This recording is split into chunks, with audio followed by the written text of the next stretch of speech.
நம்ம என்ன பார்க்க போகிறோம்னா சோளக்கூழ் எப்படி காய்ச்சறதுன்னு தான் பார்க்க போகிறோம். 4 கிலோ எடுத்திருக்கேன். இதை வந்து நம்ம கழுவிட்டு நல்லா வாஷ் பண்ணி 4 மணி நேரம் ஊற வச்சு எடுத்துக்கலாம். 4 மணி நேரம் நம்ம ஊற வச்சு எடுத்தாச்சு. இது நமக்கு நல்லா ஊறிச்சு. 4 மணி நேரம் ஊறினதே போதும். இது கொஞ்சம் நிறையா இருந்தால் நம்ம கிரைண்டரில் கூட அரைக்கலாம். நான் வந்து இன்றைக்கி மிக்சியில் அரைக்க போகிறேன். நல்லா இந்த அளவுக்கு நம்ம அரைச்சி எடுத்துக்கலாம்.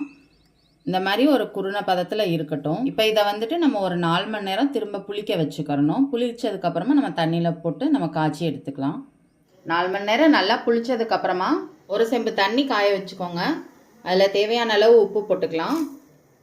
கொதிச்சதும் கொஞ்சம் கொஞ்சமாக நம்ம இதை அப்படியே ஊற்றி ஊற்றி கலந்து விட்டுக்கலாம். கைவிடாமல் கிண்டிக்கிட்டே இருக்கணும். கொஞ்ச நேரம் அது வெந்து வர வரையும் நம்ம கைவிடாமல் கிண்டிக்கிட்டே இருக்கணும். நல்லா இந்த மாதிரி வெந்து வந்துருச்சு. இங்கே பாருங்கள், சாப்பாடு ஆயிடுச்சு. நல்லா வெந்து வந்ததுக்கப்புறம் நம்ம அடுப்பு ஆஃப் பண்ணிடலாம். அடுப்பு ஆஃப் பண்ணிவிட்டு நம்ம அப்படியே மூடி வச்சிட வேண்டியதான். நைட்டு ஃபுல்லாக நல்லா அது குளிச்சு காலையில் நம்ம அதில் தயிர் ஊற்றி கலந்து சாப்பிட்றதுக்கு சூப்பராக இருக்கும். அப்படியே மூடி வச்சிடலாம்.